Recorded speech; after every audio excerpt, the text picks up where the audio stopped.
nin siyaasiya weligaa ha ku taageerin wajacaabud weligaa ha ku taageerin mataqaanaa garabsiya in adeernimo waayo ninka siyaasigii waxaad ku taageertaa kaliya adeega bulshada muxuu kaaga qabanaya war maxaa idin mideeya horta maxaa idin mideeya wadadu way idin mideysaa maxaa idin mideeya caafimaadku idin mideeya maxaa idin mideeya waxa idin mideeya shaqa idin mideysa shaqa abuur baa idin mideeya maxaa idin mideeya waxa idin mideysa waxbarasho maxaa idin mideeya wada dhalasha idin ayaa mideysa gacal iyo sukeeye abti iyo inabti iyo walaalnimo idin mideysa ninka siyaasigii markaa intuu qolba qabiil yar meed ku ootay ayuu leeyahay nabad baanu joogaa war nabad maxaad ugu joogtaa meeshii aad ka timid biyana ma haysato leydna ma haysato mataqaanaa dhalinyartiina badii bay ku dhamaanaysaa maxaad soo kordhinaysaa markaa walaal waxaan idin sheegayaa qofka aad doonayso inaad doorato waxaad ku qiimeysaa fishan ma leeyahay muxuu soo kordhinayaa marxaladdan dalka muxuu ka saarayaa leyd ma keenayaa biyo ma keenayaa caafimaad ma keenayaa qarankeena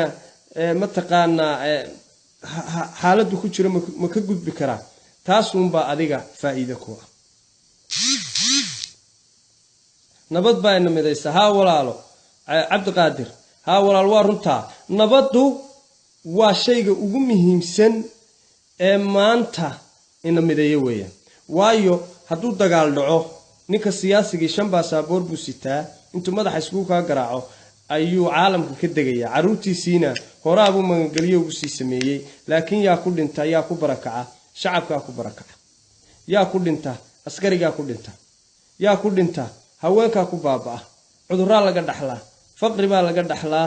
aqoon xumo iyo jaahilnimo laga dhaxlaa marka nabaddu waa shayga ugu muhiimsan walaalayaal nabadda ina midaysa waxbarashada ina midaysa caafimaadka ina mideeya wada dhalashada iyo xididka iyo gacalnimada iyo ehelnimada ina midaysa qofkii dan ku wada waa inaad qiimeyn ku samaysaa waar ma ku aamini kartaa maalkaaga naftaada dalkaaga cirdigaaga iyo diintaada ma ku aamini kartaa qofka haddaad intaa ku aamini karin oo nin kursi doona uu yahay sida Soomaaliya waxa ka dhacaya kuugu filan tusaale kuugu filan Soomaaliya wax alla wixii 25 sano soo xukumayay dhamaantood ilaa 60kii waxay isku haysteen kursi bay ahayd shacab ma eegaan dal ma eegaan dadnimo iyo aqoon iyo walaalnimo ma eegaan islaamnimo ma xeeriyaan dantooda fiirsadaan maanta xildhibaanada Soomaaliya waxa lagu soo xulay $300,000 baa lagu soo xulay ala xildhibaan kaliya dadkoodiina haadiya waraaba ka dhargayo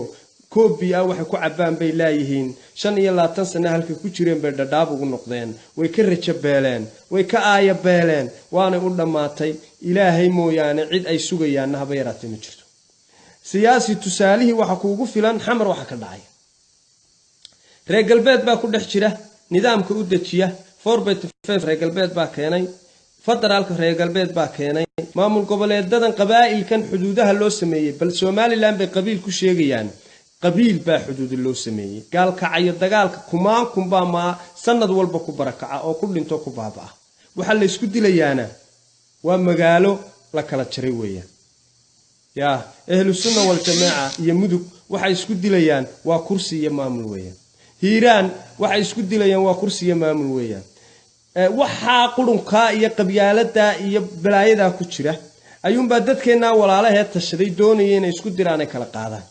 walaalayaal soo dhawaada walaalayaal